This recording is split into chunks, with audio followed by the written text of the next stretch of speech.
ऐसे षड्यंत्र से पर्दाफाश करने वाले हैं जिसको सुनकर आपके होश उड़ जाएंगे।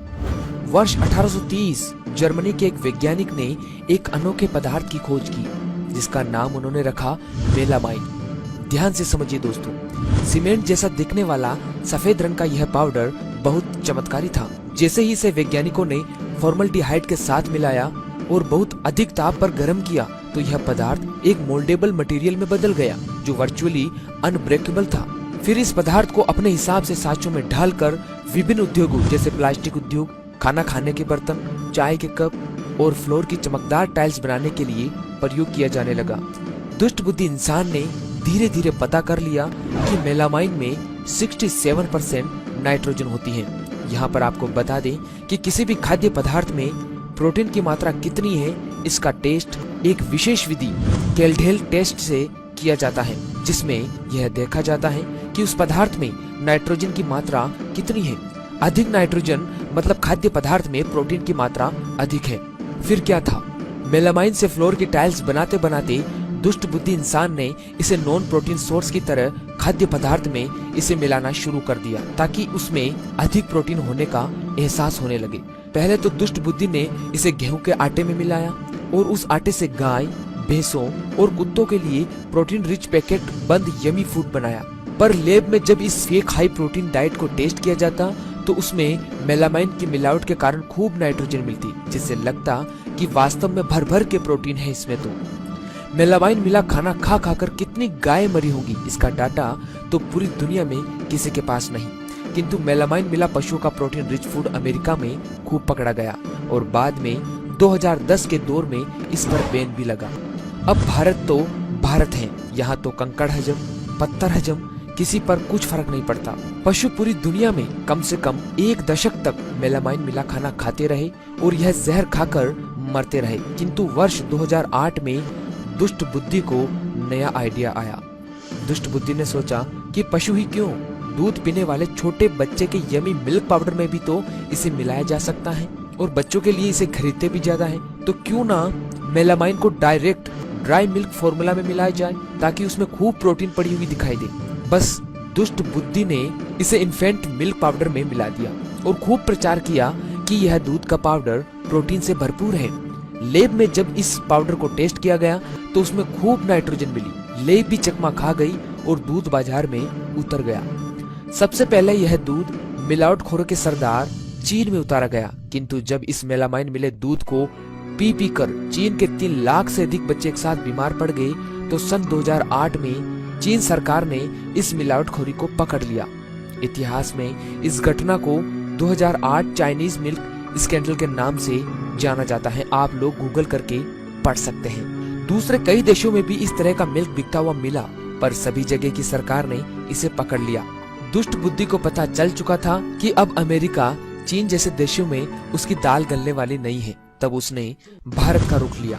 भारत में आज तक कितने दूध मुँहे बच्चों ने यह फेक प्रोटीन युक्त दूध पिया, किसी को कुछ नहीं पता, क्योंकि किसी ने आज तक इसका टेस्ट ही नहीं किया। कितने बच्चे इस दूध को पी कर बीमार होकर अस्पतालों में भर्ती हो रहे हैं, किसी को भी आज तक नहीं पता, किसी के पास कोई डाटा नहीं है। अब सुनिए इसके आगे की मजेदार बात। दुष्ट बुद्धि की सोच यही तक सीमित नहीं थी दोस्तों। भारत की दुष्ट खोपड़ी के दिमाग में दूसरी ही बात चल रही थी। उसने सोचा कि क्यों न इस जादुई पदार्थ से पूरा का पूरा दूध ही बना दिया जाए। तो उसने दूध लिया और उसमें पानी मिलाया, पर पानी मिलाने से तो उसमें प्रोटीन की मात्रा कम हो गई, जिसे लैब में टेस्ट करके पकड़ लिया जाता।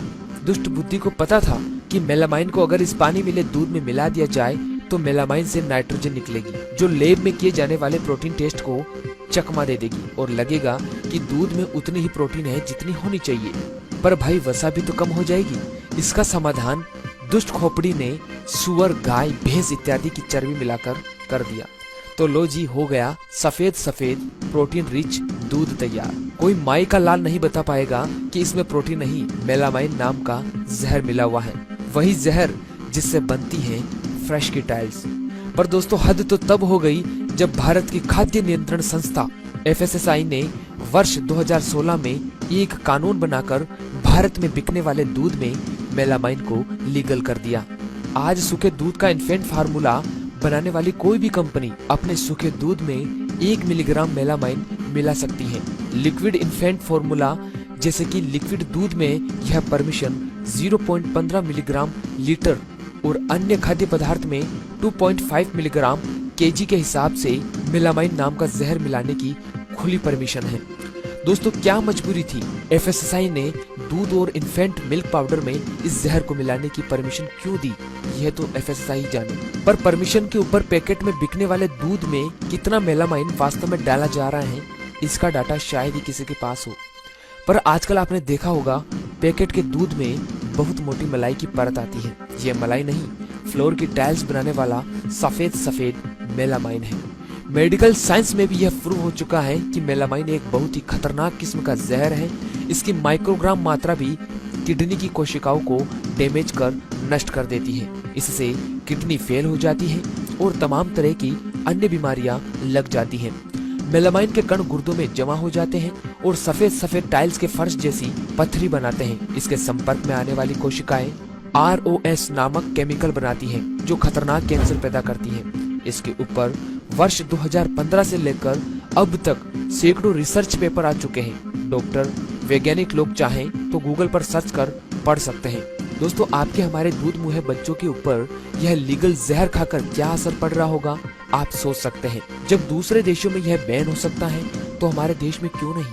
दोस्तों, अगर हमको अपने बच्चों और खुद को इस जहर से बचाना है तो हमें इस जहर के खिलाफ आवाज उठानी होगी और इसे हमारे देश में जितने भी खाए या पिए जाने वाले खाद्य पदार्थ में इसके इस्तेमाल पर पूर्ण रूप से प्रतिबंध लगाने के लिए आवाज उठानी चाहिए। तो दोस्तों, एक बार फिर साथ हो जाइए इस मिशन में और हर एक व्यक्ति तक इस वीडियो को पहुंचाए ताकि वो मेलामाइन के इस सफेद जाल से बाहर निकल सके। ये मिशन आपके बिना संभव नहीं है, इसलिए हर एक मित्र वीडियो को शेयर करें